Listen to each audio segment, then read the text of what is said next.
जय जिनेन्द्र पंडित जी। जय। मेरा प्रश्न ये है कि जैसे कहते हैं ना कि जो सम्यक दर्शन है वो हर कहीं भी किसी भी जगह और किसी भी समय हो सकता है। तो ये जो छठा काल जो निकृष्ट कहा गया है जिसमें धर्म का कुछ भी प्रभाव नहीं है, तो वहाँ क्या होता है, क्या निमित्त मिलते हैं कि सम्यक दर्शन हो पाता है? छठे काल की बात है। छठे काल पर देखो, पहले तो हमें जान लें छठे काल में शास्त्रों में ऐसा आता है कि पंचम काल के अंत तक ही धर्म रहेगा और उसके बाद सब खत्म हो जाएगा, कुछ भी नहीं बचेगा। धर्म का मतलब सब जगह धर्म के अलग अलग अर्थ होते हैं। यहाँ धर्म का अर्थ है चतुर्विध संघ। पंचम काल के अंत तक चतुर्विध संघ रहेगा, मुनि अर्जिका श्रावक श्राविका। उसके बाद इनका पूरी तरह से लोप हो जाएगा। धर्म रहेगा नहीं, अग्नि रहेगी नहीं, और वातावरण इस तरह का हो जाएगा कि अधिकतम सब एक तो कच्चा ही, जो खाने पीने का मटेरियल है कच्चा ही खाएंगे। उस समय पका तो कुछ मिलने वाला है नहीं, अग्नि होगी नहीं, और अधिकतम सब मांसाहारी हो जाएंगे। ऐसा शास्त्रों में मिलता है, क्योंकि वहां तो कुछ बचा नहीं, खाने पीने की सामग्री भी बहुत कम हो जाती है। आयु भी ज्यादा से ज्यादा 15-16 साल की है, और एक एक हाथ के रहते हैं। इतना सा एक हाथ समझ लो, ये जो मुट्ठी बंद ऐसा हाथ है, इतना सा हाथ, इतने इतने रहते हैं। उस समय कोई धार्मिक ना वातावरण है, न किसी तरह के बाह्य निमित्त हैं। इसलिए वहां उन जीवों को धर्म की प्राप्ति होना नहीं नहीं नामुमकिन ही है। ऐसा समझें कि सम्यक दर्शन भी उनको, यद्यपि ऐसा सम्यक दर्शन नहीं होगा, ऐसा सीधा पढ़ने को तो नहीं मिला, लेकिन जब धर्म ही नहीं है तो सम्यक दर्शन आदि के निमित्त भी वहां पर कोई नहीं होते हैं, और सम्यक दर्शन की प्राप्ति भी उनको दुर्लभ है। ऐसा हम जान सकते हैं। अ, पंडित जी, जैसे अभी नरक में तो सम्यक दर्शन के निमित्त मिल जाते हैं, वहां भी वैसे तो धर्म नहीं होता है। हम्म। तो वहां का बताया है कि वहां निमित्त मिलते हैं, हम्म। पर यहाँ के बारे में ऐसा कुछ नहीं आया आगम में। हाँ, वही हमने देखने का प्रयास किया है। अभी मैं जयपुर भी था, तो जयपुर में भी एक काल चक्र विषय पर कक्षा ली वहां पर।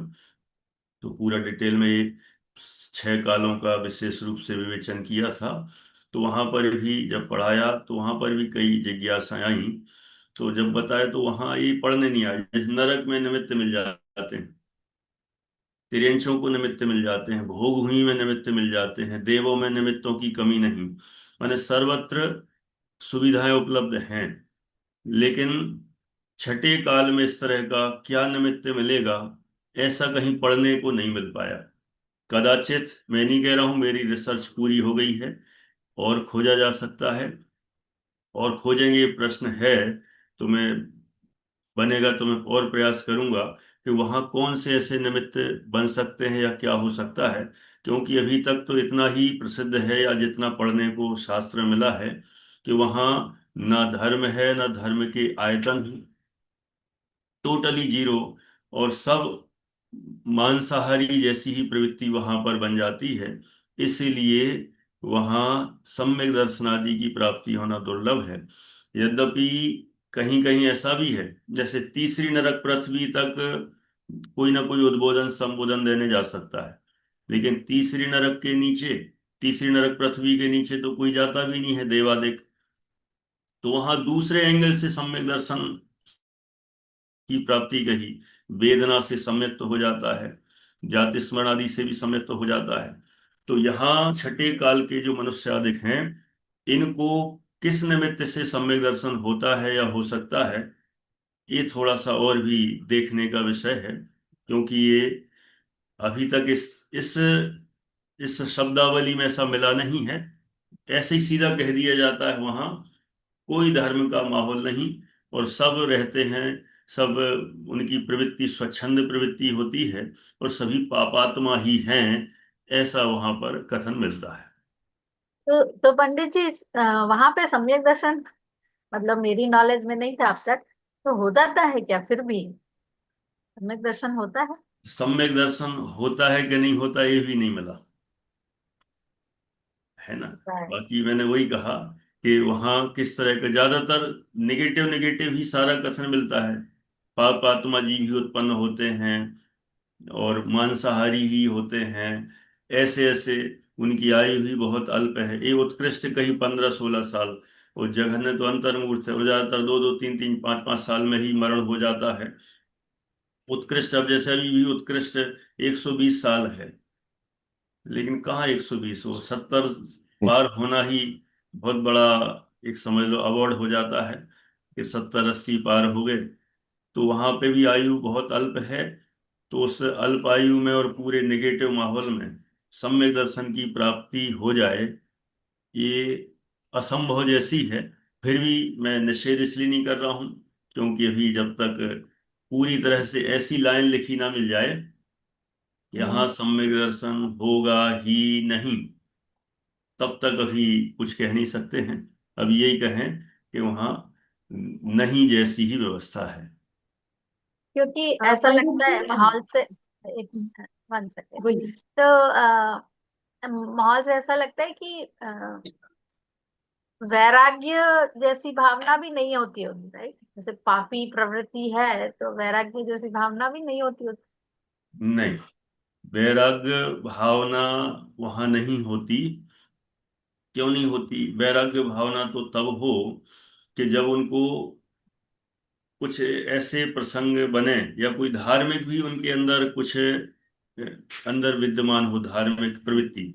वहां तो पूरी तरह से माहौल ही ऐसा है कि वहां कोई सोचे कि हमें वैराग्य आ जाए। हम्म। जैसे अपने यहाँ वर्तमान में वैराग्य के प्रसंग बनते हैं, अपन सोचते हैं समझते हैं, वहां देखा जाए जैसे जिस माहौल में पहुंच जाते ना, तो वो उसी में ही रच पच जाते हैं। अच्छा और बुरा दोनों चीजें हों तो वैराग्य के प्रसंग घटते हैं। हम्म। कि अरे, जैसे पहले के जमाने में बाल सफेद हो गए, बुढ़ापा को देखकर वैराग आ गया। अच्छा भी देखो बुरा भी देखो तो वैराग, वहां सब बुरा ही बुरा है।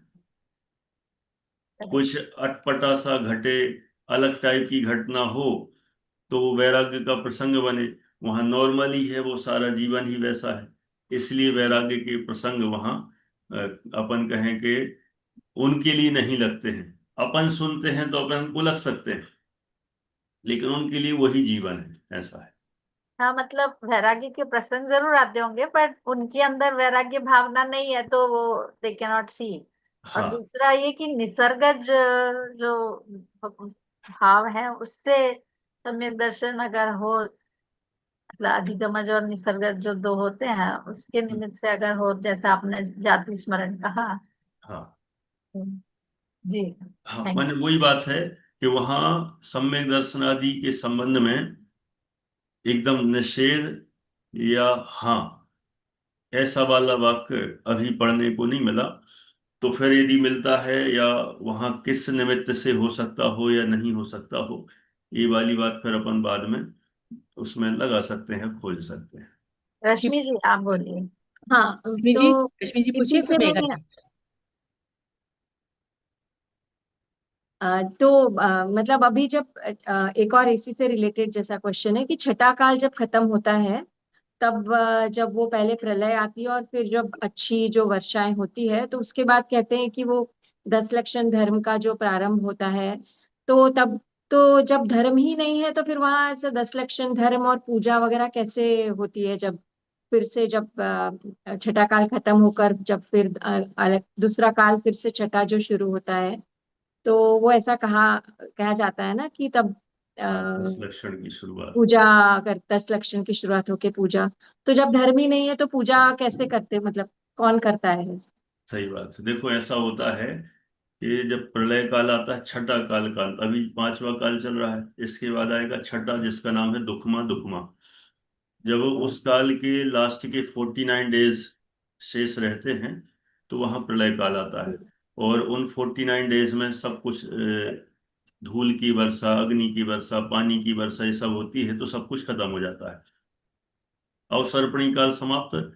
फिर इसके बाद उत्सर्पणी काल स्टार्ट होता है, और वह उत्सर्पणी काल का पहला ही काल है वो, अपन कहने को कह देते हैं वो इसके छठे जैसा है, तो छठा काल अपन कह देते हैं, लेकिन वो एक्चुअल में उस सर्पणी का पहला काल है। अब उस सर्पणी के पहले काल में 49 डेज तक, 49 दिनों तक अच्छी अच्छी वर्षा होती है, दूध की, घी की और ये सब। तो 49 डेज जब पूरे कंप्लीट होते हैं, वही तिथि बनती है अपने 10 लक्षण की प्रारंभ की तिथि। माने उस समय सब कुछ जो पहले अभी नेगेटिविटी थी, सारे जो सब कुछ जल के नष्ट हो चुका था अवसर्पणी काल में, प्रलय काल में। तो यहाँ के जो जीव हैं, जो जैसे 72 जोड़े कहलाते हैं, 72 जो पेयर्स हैं, देवलोग जिनकी आयु शेष बचती है, उन जीवों को वहां विजयार्थ पर्वत आदि में जाके रख देते हैं। और फिर जब उस सर्पणी काल का जो पहला काल है, उसका नाम भी दुखमा दुखमा है।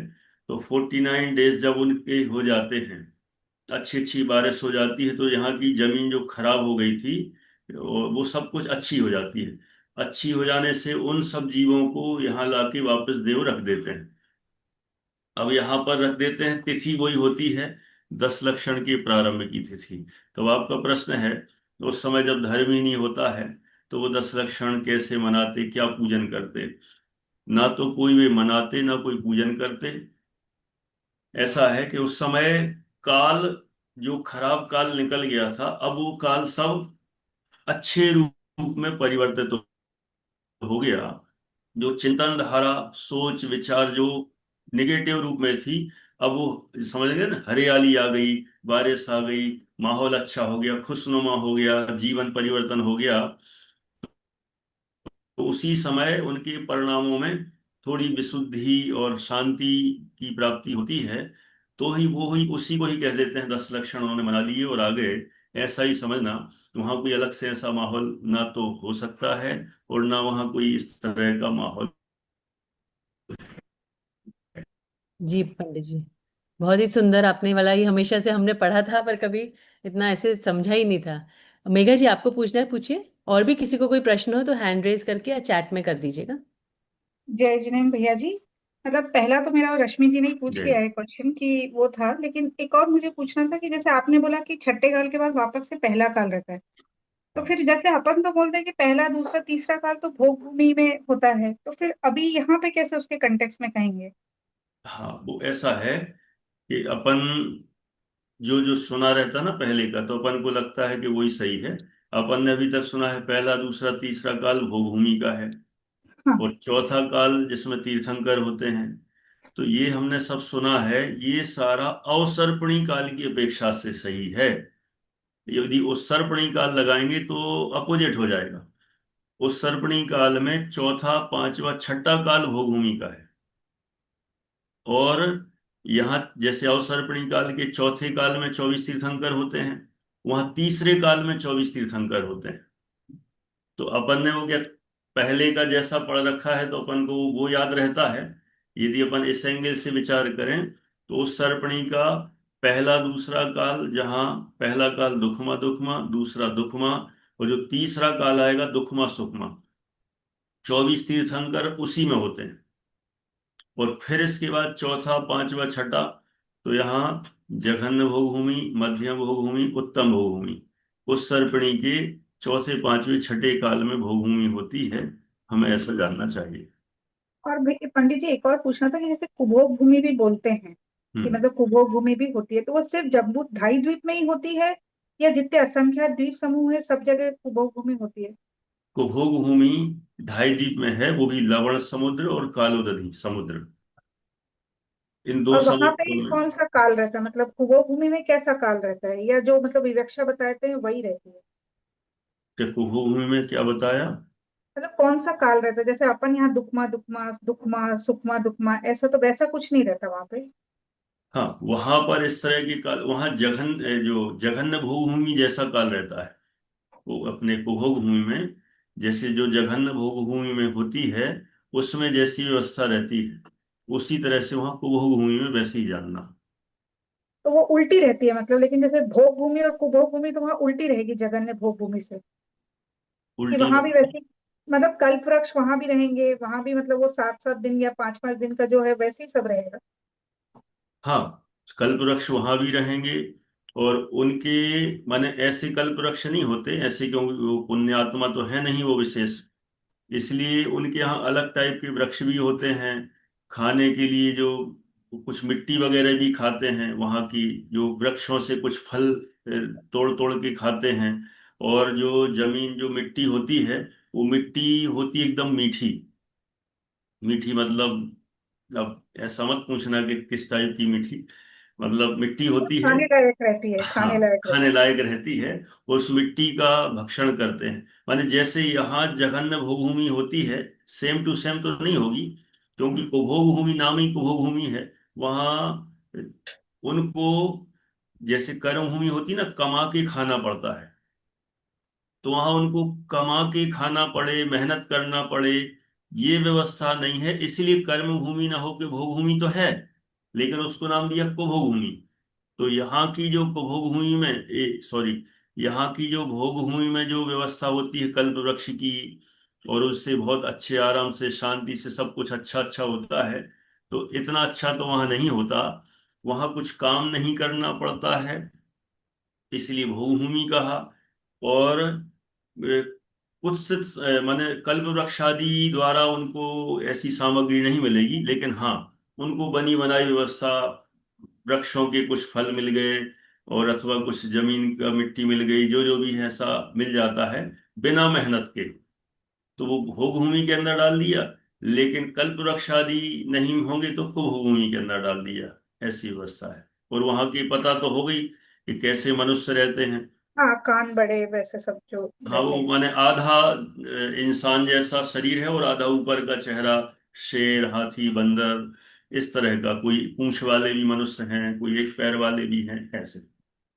और जैसे एक और था पंडित जी, मतलब उससे रिलेटेड नहीं है, लेकिन जैसे अपन ये अपना ढाई द्वीप को छोड़ देते हैं, फिर जैसे नंदीश्वर द्वीप में भी मंदिर है, 13वें द्वीप में भी मंदिर है, तो जो असंख्यात है तो उनमें आगे भी मंदिर हैं। मंदिर तो सब जगह है पूरे मध्यलोक में, लेकिन ये जो अकृत्रिम जिनालय की बात आती है ना, अकृत्रिम चैत्यालय, मध्यलोक में असंख्यात अकृत्रिम चैत्यालय हैं। तो अब कहते अपन ने तो पढ़े 458, 458। तो अकृत्रिम चैत्यालय दो वैरायटी के होते हैं। एक होते हैं गिनती वाले, एक होते हैं जिनको गिना नहीं जा सकता, वे वाले। तो गिनती वाले तो हैं ढाई द्वीप में 398, नंदीश्वर में 52, कुंडलवर द्वीप में 4, रुचकवर द्वीप में 4, ऐसे करके हो जाते हैं 458।